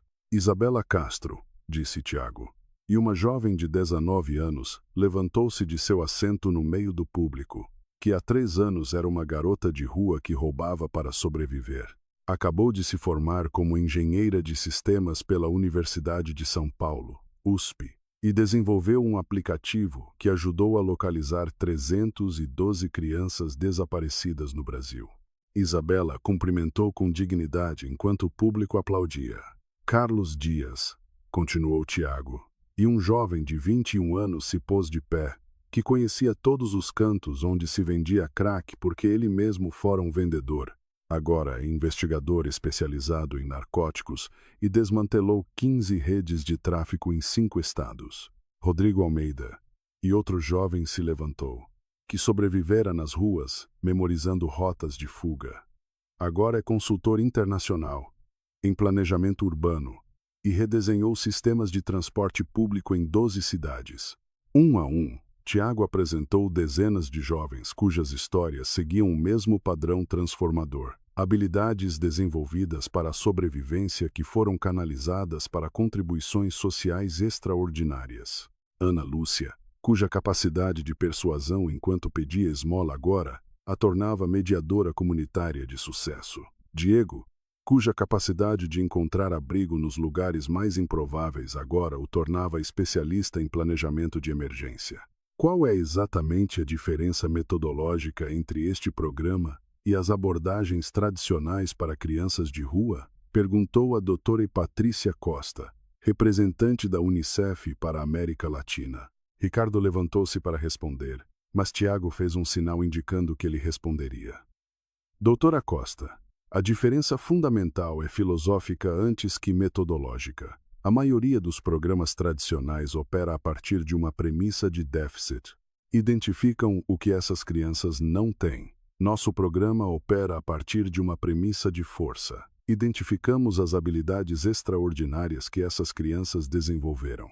Tiago caminhou até o centro do palco, sua presença preenchendo o espaço. Resistência mental, capacidade de avaliação de risco, habilidades de negociação, conhecimento urbano profundo, capacidade de trabalho sob pressão extrema, e construímos sobre essas forças. Pode fornecer um exemplo concreto de como isso funciona na prática? Perguntou o representante do BNDES. Claro, respondeu Tiago, caminhando até um flipchart digital. Vejamos o caso de Miguel Santos, que acabou de se juntar ao nosso programa há 3 meses. Na tela, a foto de um garoto de 11 anos. Miguel viveu nas ruas por 2 anos. Durante esse tempo, desenvolveu uma habilidade extraordinária para memorizar e navegar rotas urbanas complexas. Hoje, Miguel está participando de um programa piloto com a Secretaria de Mobilidade Urbana. Em 6 meses, Miguel passará de criança de rua sem educação a consultor juvenil especializado em mobilidade urbana com conhecimento experiencial único. Não eliminamos sua história, a transformamos em sua força profissional. A apresentação continuou por quase 3 horas com perguntas cada vez mais detalhadas. Mas o momento que mudou a dinâmica completa da reunião chegou quando um visitante inesperado pediu permissão para falar. Era Miguel Santos, o mesmo garoto de 11 anos mencionado. Senhores, disse Miguel com uma voz que, embora pequena, ressoava com clareza. Meu nome é Miguel Santos, e eu sou o garoto de quem Tiago estava falando há pouco. Há 3 meses, continuou Miguel, eu dormia no Parque São Rafael. Não comia há 2 dias quando cheguei aqui. Mas quero contar o que realmente mudou minha vida aqui. Foi a primeira vez que um adulto me disse: Miguel, me conte o que você sabe sobre esta cidade que eu não sei. Tiago me ensinou que tudo o que eu aprendera para sobreviver não era algo de que eu deveria ter vergonha, mas algo de que eu poderia me orgulhar. Agora, quando trabalho com os senhores da Secretaria de Mobilidade, eles me perguntam minha opinião sobre como fazer os ônibus funcionarem melhor. Me tratam como se minhas ideias fossem importantes. Isso é o que este programa realmente faz. Não nos resgata de quem somos. Nos ajuda a nos tornarmos a melhor versão de quem já somos. O silêncio que se seguiu foi profundo e emocionante. Após a apresentação formal, enquanto os visitantes percorriam as instalações, a Drori Costa aproximou-se de Tiago e Ricardo. Nos meus 15 anos avaliando programas de desenvolvimento social em 32 países, nunca vi resultados como estes. Unicef, em parceria com o BNDES e a OEA, quer financiar a expansão deste modelo para 25 cidades em 12 países latino-americanos nos próximos 3 anos. Ricardo sentiu como se tivesse ficado sem ar. Estamos falando de um compromisso inicial de R$150 milhões para a primeira fase, respondeu o representante do BNDES. E quarto? Perguntou Ricardo. Quarto, disse a representante com um sorriso. Vocês precisariam se comprometer a dedicar os próximos 5 anos de suas vidas a este projeto. Tiago não hesitou nem um segundo. O que mais poderíamos estar fazendo que fosse mais importante que isto? Tiago. Ricardo pôs a mão em seu ombro. Isto significará viajar constantemente, trabalhar com governos, liderar equipes de centenas de pessoas. Ah, senhor Ricardo, Tiago o interrompeu. Há 13 meses eu era um garoto de rua. Se pude transformar minha vida tão completamente, tenho certeza de que posso aprender a gerenciar orçamentos internacionais e liderar equipes multinacionais. Naquela noite, depois que todos os visitantes se foram, Tiago e Ricardo ficaram no escritório. Você realmente entende a magnitude do que acabamos de aceitar? Perguntou Ricardo. Acabamos de nos comprometer a mudar a vida de potencialmente 50 mil crianças em toda a América Latina. Respondeu Tiago. E isso não te apavora? Me apavora completamente, admitiu Tiago, rindo. Mas minha avó Estela costumava dizer: se você não tem medo, provavelmente não está sonhando grande o suficiente. Sabe qual é a parte mais incrível de toda essa história? Perguntou Ricardo. Que começou com um ato completamente instintivo e impulsivo. Você pulou no rio sem pensar nas consequências. E agora, continuou Ricardo, esse mesmo impulso se tornou uma metodologia cientificamente validada. Você não perdeu a pureza. Você a multiplicou. Neste momento, o telefone de Tiago tocou. Era uma videoconferência com alguns dos primeiros jovens formados. Tiago, gritaram várias vozes. É verdade que vamos nos expandir para outros países? Perguntou Carlos Dias. É verdade, respondeu Tiago. Mas isso significa que vocês vão ter que assumir mais responsabilidades aqui. Ricardo e eu vamos viajar muito. Estamos prontos, gritou Valentina. Mas vocês continuarão sendo nossos principais líderes? Perguntou Ana Lúcia, apreensiva.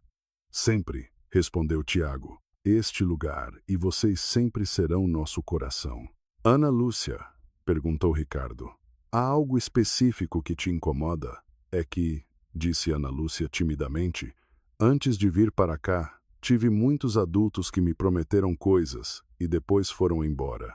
Estou com medo. O silêncio que se seguiu foi profundo. Ana Lúcia, disse Tiago com seriedade, quando Ricardo me disse que ia me ajudar, eu também não acreditei totalmente.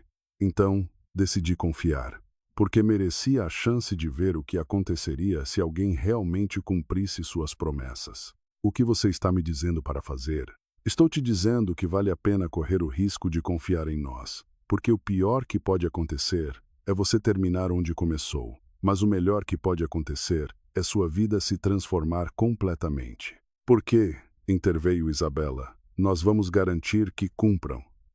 Somos uma família agora, Ana Lúcia. Cuidamos uns dos outros. Exatamente, disse Tiago. Ana Lúcia, em 2 anos, você estará ajudando crianças de 10 e 11 anos que terão exatamente o mesmo medo que você tem agora. E você poderá prometer a elas, baseada na sua própria experiência, que vale a pena correr o risco de confiar.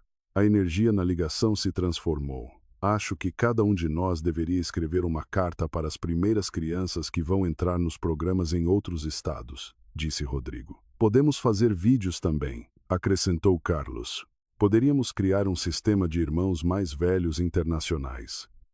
Cada um de nós poderia ser mentor de uma criança em outro estado, sugeriu Isabela. Exatamente, disse Tiago. Vocês serão embaixadores internacionais do programa. Quando finalmente terminaram a ligação, Ricardo e Tiago ficaram em silêncio. As crianças acabaram de projetar espontaneamente a infraestrutura de apoio emocional para uma expansão internacional, respondeu Tiago, espantado. Ricardo, disse Tiago, enquanto caminhavam para o estacionamento. O senhor acha que estamos prontos para isto? Olhe onde estamos agora, respondeu Ricardo. Isso é mais que um sim. Isso é a certeza de que, se conseguimos chegar até aqui, podemos chegar aonde for necessário ir. Enquanto se separavam, Tiago olhou para o prédio do programa. Eram crianças que há meses não tinham esperança no futuro e que agora planejavam ativamente como dar esperança a outras crianças em todo o mundo. Essa era a verdadeira medida do sucesso. 3 anos após aquele dia que mudou tudo para sempre, Tiago de Jesus, agora com 16 anos, encontrava-se no palco principal do Teatro Municipal, em São Paulo. Há exatamente 3 anos e 2 meses. Começou Tiago. Eu era um garoto de 12 anos, que vivia nas ruas desta cidade procurando comida em lixeiras. Na primeira fila, Ricardo Montenegro observava com lágrimas de orgulho. Hoje, continuou Tiago, estou aqui para anunciar que o programa Novos Ares transformou oficialmente a vida de 47.328 crianças e jovens em 89 cidades de 23 pascalizes em 3 continentes. As luzes do teatro se acenderam gradualmente, revelando centenas de jovens formados, espalhados entre a audiência de dignitários. Isabela Castro, disse Tiago, e a jovem de 19 anos se levantou. Acabou de se formar como engenheira de sistemas pela USP e desenvolveu um aplicativo que ajudou a localizar 312 crianças desaparecidas no Brasil. Carlos Dias. E o jovem de 21 anos se pôs de pé, que agora é investigador especializado em narcóticos e desmantelou 15 redes de tráfico em 5 estados. Rodrigo Almeida, agora consultor internacional em planejamento urbano. Mas a história mais importante, disse Tiago, sua voz se tornando mais suave, é a de Miguel Santos. Um jovem de 14 anos levantou-se da primeira fila. Miguel, disse Tiago com um sorriso que iluminou todo o teatro. Quer contar a esses senhores o que você faz agora? Miguel aproximou-se do microfone. Senhores presidentes e ministros, disse ele com clareza, eu dirijo o Centro de Orientação para Novos Participantes em nosso programa. Meu trabalho é ajudar outras crianças que chegam exatamente como eu cheguei, assustadas, desconfiadas, sem acreditar que a vida delas pode mudar. E o que você diz a elas quando chegam assim? Perguntou Tiago. Eu digo exatamente o que o Tiago me disse. Sua vida foi difícil, mas não será desperdiçada. Vamos encontrar uma maneira de transformar tudo o que você sofreu em algo que ajude outras crianças. Miguel fez uma pausa, olhando diretamente para a câmera de transmissão ao vivo. E eu digo que sei que é verdade, porque eu sou a prova viva. A ovação que se seguiu durou 5 minutos completos. Quando o silêncio retornou, Tiago se aproximou da borda do palco. Há uma pessoa aqui esta noite, sem a qual nada disso teria sido possível, disse suavemente. Ricardo Montenegro. Você poderia me acompanhar aqui em cima? Ricardo subiu ao palco, visivelmente emocionado. Este homem, disse Tiago, colocando o braço sobre os ombros de Ricardo, me ensinou que salvar uma vida não é um evento único. É uma decisão que você toma todos os dias de usar o que você tem para tornar a vida dos outros melhor. Mas Tiago me ensinou algo ainda mais importante, respondeu Ricardo pegando o microfone. Ele me ensinou que ser salvo não é o fim da história. É o começo da sua responsabilidade de salvar os outros. Tiago olhou para a plateia, para as câmeras, para as crianças conectadas de todo o mundo. Há 3 anos, um garoto de 12 anos pulou em um rio para salvar um homem que se afogava. Hoje, 47. 328 crianças ao redor do mundo aprenderam a mesma lição. Que o propósito da vida não é acumular coisas para si mesmo, mas usar o que se tem, seja muito ou pouco, para tornar a vida dos outros melhor. E agora, continuou sua voz cheia de emoção, essas 47.328 crianças estão pulando em seus próprios rios, salvando suas próprias vidas, criando seus próprios programas, transformando suas próprias comunidades. O círculo não é mais só nosso, disse Tiago, olhando diretamente para a câmera. É de cada criança que decidiu que sua vida difícil não será desperdiçada. É de cada jovem que escolheu transformar sua dor em propósito. É de cada pessoa que entendeu que salvar uma vida é apenas o começo. E este círculo, concluiu Tiago com um sorriso que irradiava esperança pura, nunca vai parar de crescer. A ovação final durou 15 minutos, mas mais importante que os aplausos foram as ações que se seguiram. Naquela noite, 23 estados se comprometeram a implementar o modelo Novos Ares como política nacional. 17 empresas multinacionais anunciaram programas de financiamento e mais de 100 cidades solicitaram assistência técnica para criar seus próprios centros. Mas para Tiago, o momento mais importante veio depois, quando estava sozinho com Ricardo no camarim.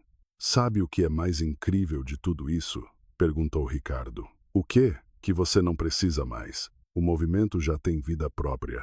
As crianças estão dirigindo, expandindo, melhorando. Você cumpriu seu propósito. Tiago sorriu. Não, Ricardo. Cumpri meu primeiro propósito. Agora tenho um novo. Qual? Garantir que daqui a 20 anos, quando essas crianças forem adultos liderando o mundo, nunca se esqueçam que começou com um ato simples de bondade. E que elas ensinem aos seus próprios filhos que qualquer pessoa, por menor ou insignificante que se sinta, tem o poder de mudar o mundo. Naquela noite, enquanto voltavam para casa, Tiago olhou para o céu estrelado e sussurrou. Obrigado, vovó Estela. Seu neto encontrou seu caminho.